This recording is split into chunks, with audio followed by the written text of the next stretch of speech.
It's like a dream come true. We got a huge $300 million inheritance in our very own company. When the workers saw my sister-in-law, Mary, celebrating our dad's inheritance, they started whispering to each other. They were super happy, and Mary proudly said, "Shay, keep it down. This is the moment when my husband gets to take over the company and get $3 million. After hearing that, one of the workers burst out laughing. My older brother, sitting next to his confused wife, was reading a will from the lawyer. His face went pale as he read it. "Look at this," my brother said, showing her the will. She screamed. "I'm Lucy, 29 years old, and I work for my dad's business. When he was young, my dad had the smart idea to start a business from scratch. Over time, it grew into a decent-sized company with lots of workers. But right after starting the business, he got into debt. Even as a little kid, I could see how tough it was for my dad. Even when the company got bigger, I still wanted to help my mom with her clerical work in the office. My parents told me I could go to college and choose any career I wanted, but I really wanted to work for my dad's company. That's all I could think about when I finished high school. When I joined my dad's company, Bob, who had been working there for a long time, was the first person to teach me about business. He didn't treat me differently just because I was the boss's daughter. Thanks to Bob, I got to learn a lot about how the company works. My brother Tom, who's only 2 years older than me, went to college to learn about management. He was always proud to tell people that our dad ran a business and that he would take over one day. Tom's friends would ask him, "What are your plans after college, Tom? Are you going to find a job?" Tom would say, "I don't mean to find a job because I'll be working for my dad's company.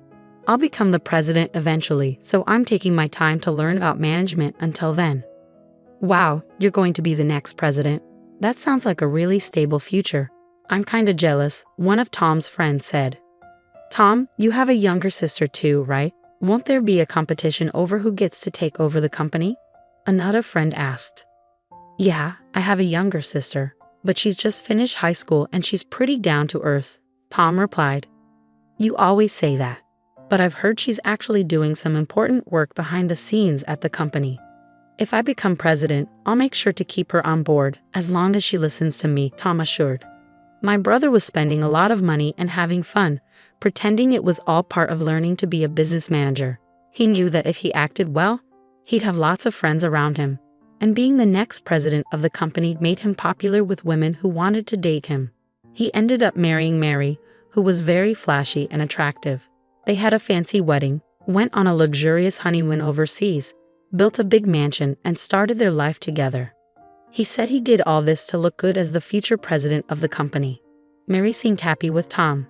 He listened to her and let her enjoy all the fancy things in life.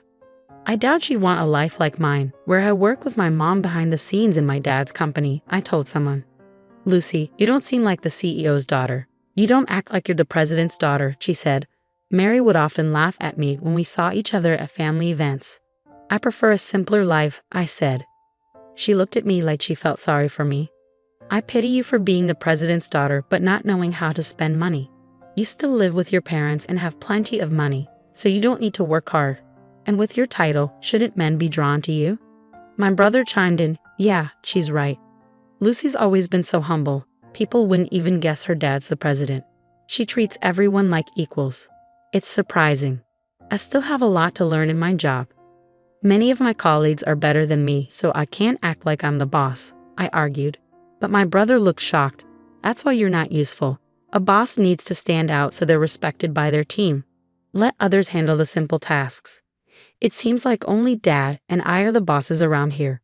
You shouldn't belittle your team, no matter how powerful you are." Before I could reply, my brother interrupted me, looking annoyed. "A woman who's too logical isn't attractive to men." Then Mary joined in. "If you keep talking like that, you'll never find a husband. You should try to be more appealing, don't you think, Tom?" "Yeah, well, when I become president, I might just fire a humble employee like you," Tom said. After that, my brother and Mary said their piece and left quickly. My mom, who had stayed quiet during all of this, comforted me after they left. She said, "You're doing great work for the company, which really helps me and your dad. Don't let what Tom says bother you." My dad nodded, looking serious.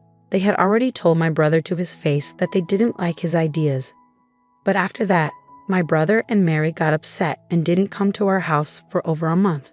I remembered how gloomy it was during that time, so I told my parents, Tom and Mary can say whatever they want. After that, Tom and Mary kept living their lives however they wanted, going to fancy restaurants and luxury resorts. It was all to make it seem like Tom would be the president of my dad's company one day.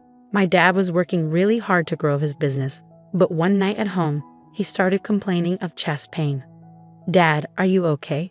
Just try to stay calm." "I'll call for an ambulance," I said. "Lucy, grab this." As we waited for the ambulance, my dad motioned to a drawer and told me he had a letter for me. I hurriedly grabbed the letter from the drawer. "I want you to read this if anything happens to me. Everything else is up to the lawyers," he said breathlessly before losing consciousness before the ambulance arrived. Despite being rushed to the emergency room, he died without regaining consciousness. My brother and Mary were away on a trip when my father passed away, so they couldn't be there for him. They returned from their trip 2 days later. At the end of my father's funeral, Tom said, "We're just glad we arrived on time." I never imagined my father would pass away while we were on vacation. I was shocked. My brother and Mary showed up at the funeral without any worries, not acknowledging that my mother and I had been left to handle everything.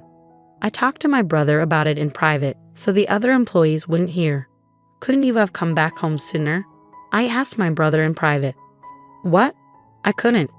Our return flight was already booked." My brother replied without offering an apology, then turned to address the employees.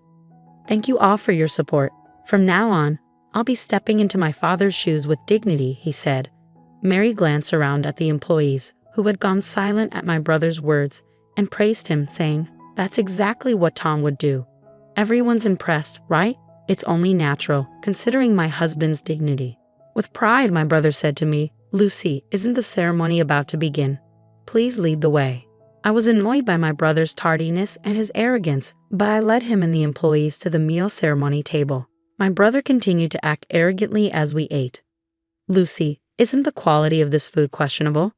It might lower our father's reputation as president," he remarked. "Mom and I already discussed it and agreed on the menu. Plus, I don't need you telling me what to do. This is why people don't understand what it means to be president," I snapped back. He not only bossed me around but also gave orders to the other employees serving the guests. "You're useless," he declared. I hurried to intervene when I heard my brother ordering Bob, a longtime employee, around. "Tom, that's not right. Don't talk down to Bob or any of our employees. They deserve respect. Why should I act humble in front of someone who's just an employee? They should show me more respect as the president," he argued. Mary joined in, backing him up. "That's correct. Lucy, stop disrespecting Tom, the president of the company.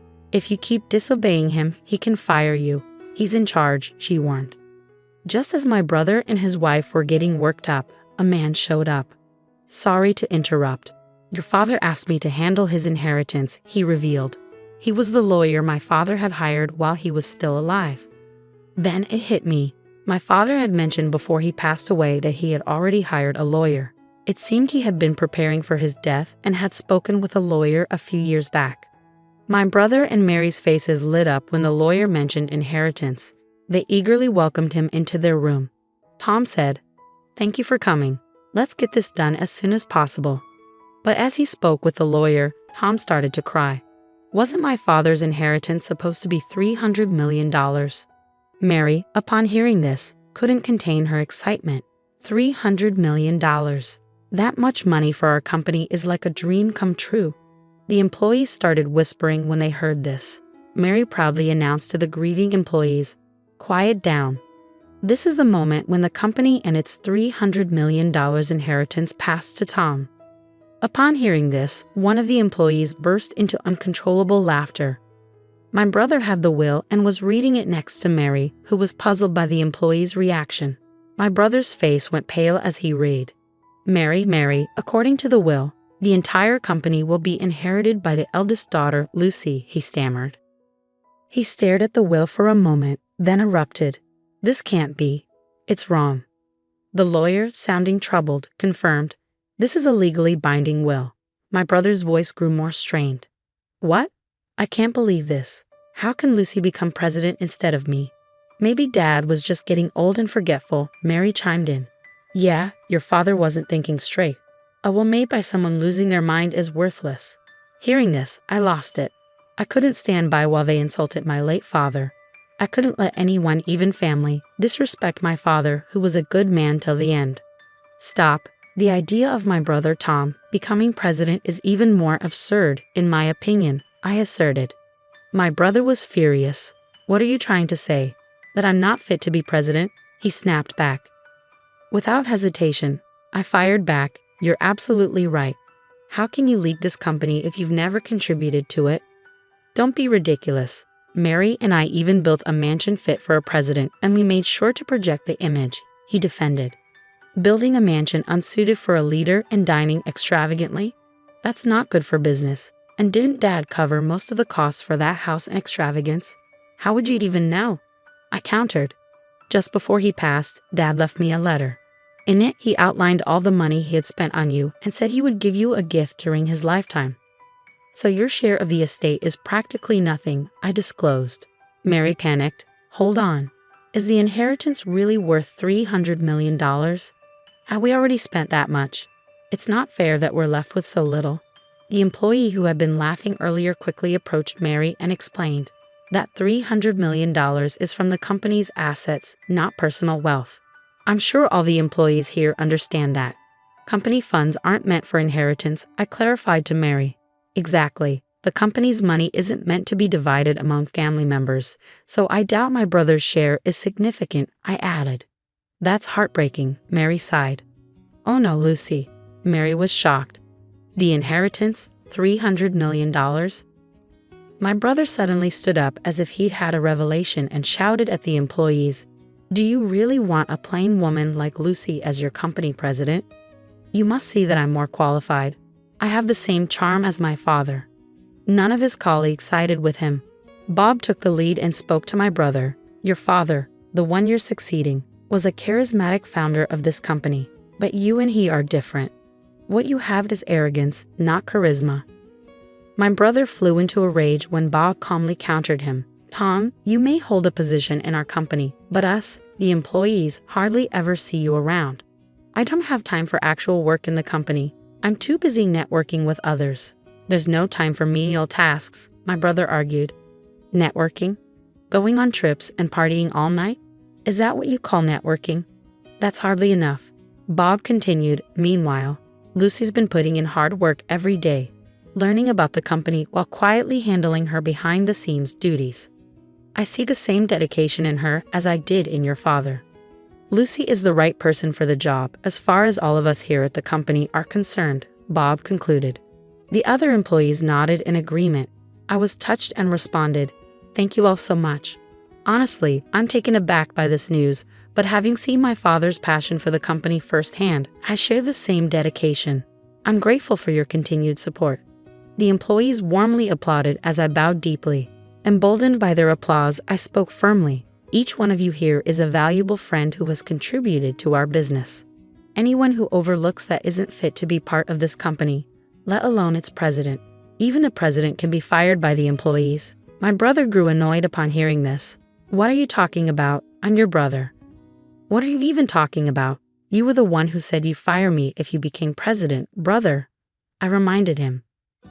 I can't keep paying a salary to an incompetent employee just because he's family. This is ridiculous. Can someone please help me out here?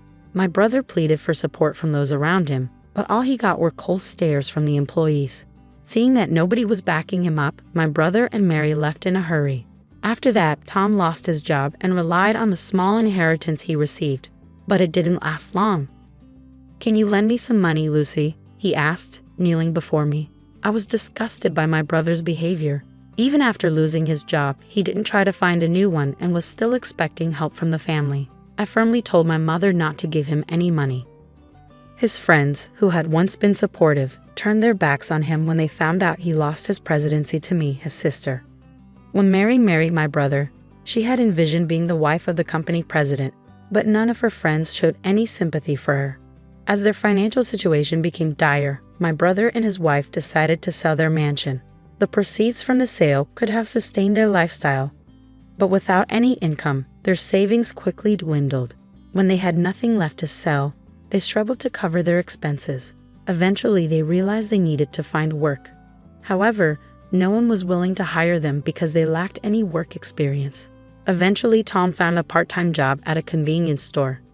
Now, he's in an unfamiliar role, facing criticism from younger coworkers. Mary's situation changed too. She's no longer a full-time housewife but now works as a cashier at a supermarket, alongside the very part-time housewives she once looked down upon. Her salary is low. Meanwhile, I'm using my experience from behind-the-scenes work to help the company grow. With support from Bob and other employees, the company is thriving. Ironically, my brother's situation has strengthened employee unity. I've pledged to keep working with my mother to expand the business, aiming to bring pride to my Father in heaven.